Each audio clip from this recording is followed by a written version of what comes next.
Okay, so we're going to go in a little bit more into section 7-8, just doing a little bit more work with FOIL and with distribution and how we use that with polynomials of different sizes.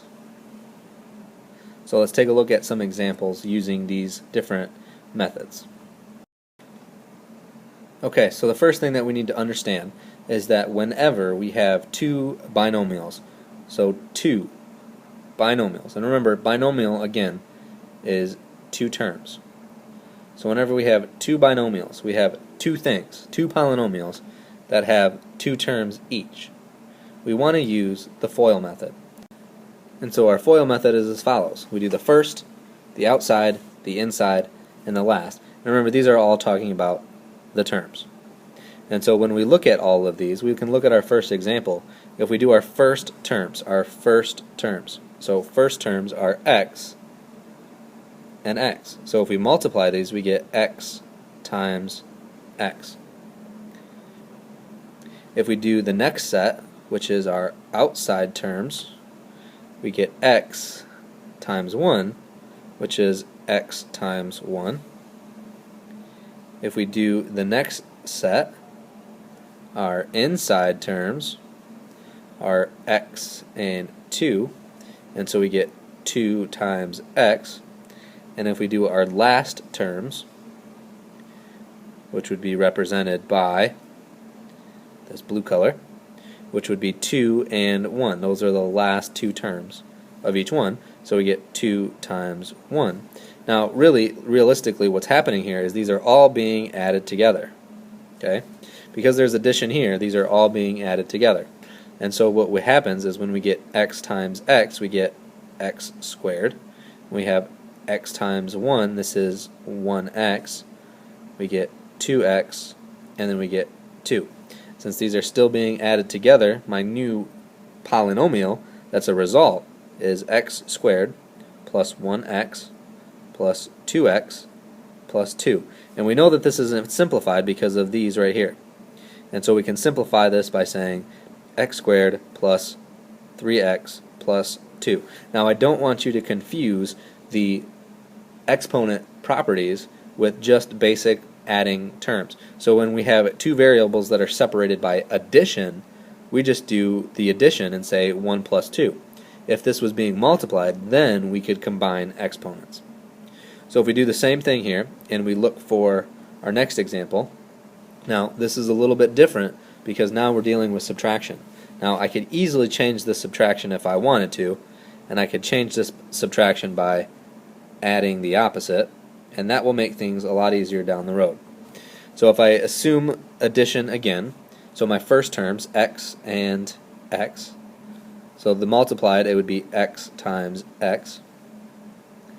My outside terms, x and negative 3, so x times negative 3. My inside terms, negative 2 and x, give me negative 2 times x. My last terms,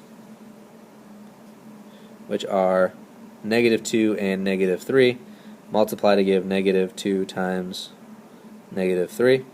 And if I continue this multiplication and simplify this a little bit more, I get, again, x squared. This is equal to negative 3x. This is equal to negative 2x. And then this one is equal to positive 6. Now again, this is being all added together, so this plus this plus this and plus this. If I add all those up, I get x squared plus negative 3x plus negative 2x plus 6.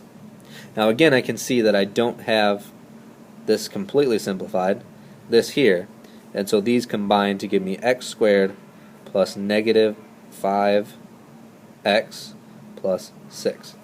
And that's completely simplified. So as you see, when we have two binomials, we can use our FOIL method to very easily get to the answer and do one step to simplify. Now the next problem, what we have is now we have other polynomials that are not two binomials. So in this case we have a binomial and we have a trinomial. Now the problem here is we cannot use our FOIL method like we did before. But what we can do is we can assume that, remember, at some point in time, this x right here, this x is going to become some number. And so eventually this whole thing, if this became a number, let's say the number 3, 6x squared plus 4x plus 5, you could do this part. You could distribute this 3 and multiply this to get your answer. But what we're running into is now we don't know what x is. And so what we can do really is we can multiply all of this and say, okay, well, we can distribute this to each piece, which is perfectly fine. We can do this no problem. And so our first term would be 6x squared times x plus 2. And then we would keep doing this, 4x times x plus 2, and then 5 times x plus 2. But this is going to take a lot of work because now we have to distribute again, and distribute again, distribute again, and distribute again, distribute again, and distribute again. But this is going to take a lot of time. And so this isn't the best way to use my time. And so the one easy way that we can do this is we can say to ourselves, okay, well, what's going to happen here is that eventually I'm going to distribute this to this whole thing, right? And then I'm going to distribute this to the entire thing. So at some point those are going to get multiplied by those. So I can split this up and I could say x times 6x squared plus 4x plus 5 plus 2 times 6x squared plus 4x plus 5. Because if we think about this in terms of multiplication being repeated addition, we're going to say, okay, this is so many times this polynomial. So we're going to multiply that a certain number of times. Well, we don't know what that first number is. So if you look at this for a second, you'll see that we still have an x plus 2.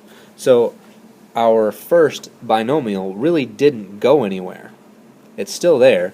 It's just that it's being multiplied in two different parts. So this is kind of like that distribution problem that we used to do when we took 4 times 53, was really the same thing as saying 4 times 5 plus 4 times 3. It works exactly the same way. Or 50 times 3, I'm sorry. So we could split that up into two pieces because we knew that 4 times 50 plus 3 is the same thing. And so we're just doing that in a different way. Same thing if I was to say 2 plus 2 times 50 plus 3. Well, eventually it's still going to do the same thing. Okay? And so now what we can do is, again, this isn't still the best use of my time, but it's still a good strategy to use so that we could just distribute each piece and multiply each piece of this first binomial. So multiply each one of these things. So multiply each term in this binomial by the entire piece. So this by the entire thing and this by the entire thing, and get this as a result. And then now we can distribute again, but the thing that we're running into, as you see, is that we're still constantly distributing. And so what we can do is we like to kind of take shortcuts, and shortcuts are okay, but what we really want to know is we want to say, okay, well, how can we do this with the least amount of work? Kind of like what we did when we were solving systems. We wanted the least amount of work. And so what we can do here is instead is I can take this piece right here and distribute it to each term in this polynomial. And then I can do the same thing with the other term. Distribute that to each piece in the polynomial. Now, it doesn't matter how many terms I had in this very first polynomial, because what's going to end up happening is I'm going to do the same thing. So even if I had another term out here saying this was x squared plus this, it would still get distributed to each and every piece of that second polynomial. So this is a more efficient way of doing it. And so the result here is if I was to multiply this out, I would get x times 6x squared plus 4x times x. I did that backwards. Let's keep it consistent. X times 4x plus x times 5. And then we're still adding in, this is kind of one big addition problem again, so we're adding in the 2 times 6x squared plus 2 times 4x plus 2 times 5. Again, still doing the same thing, but what we're doing now is we're just kind of using it in a different way. Okay, now what we can eventually do is we can simplify this. So if we were to simplify this piece here, we get x times 6x squared eventually gives me 6x to the third plus x times 4x, well, we still have a 4, but now we have an x squared, plus 5x, and then we're adding the result from our second set, which is 12x squared plus 8x plus 10. So this is our resulting addition of polynomials. Now what we can do with this is just like we used to add with polynomials back a couple sections ago. We look for our like terms. So like terms, let's see, x to the third has nothing. X squared, well, we have an x squared down here. X to the fifth, well, or x, 5x, and then 8x is one thing.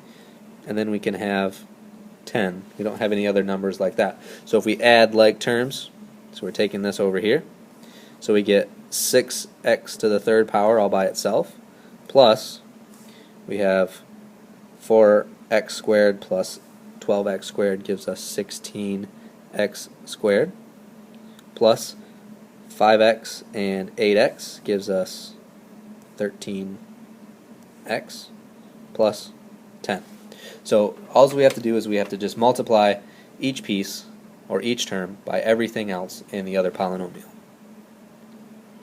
Now, if that's too much for you, what we can do is we can take these polynomials, no matter what the sizes are, no matter whether they're binomials, trinomials, or anything higher, what we can do is we can take these polynomials and we can arrange them in a table and kind of make a newer style multiplication table. And so what we can do is we can set up all these and have one box per term. So if I take my first polynomial, it doesn't matter where I put it, but I'm going to put each term in an individual column or row. So this is x and this is 3. So in a way this is kind of like x plus 3. And then what I'm going to do is I'm going to take my second polynomial and arrange it differently. So I have 2x squared plus 4x plus 8. So again, this is still doing it the same way, but just arranging it a little bit differently so it's easier for us to see. So what I do is I multiply across this table, so I say this is an implied, I don't want to use the x, I want to use the dot to show my multiplication. So this is implied multiplication. And so what I do is I just multiply these in a table. So I have 2x squared times x gives me simply 2x to the third.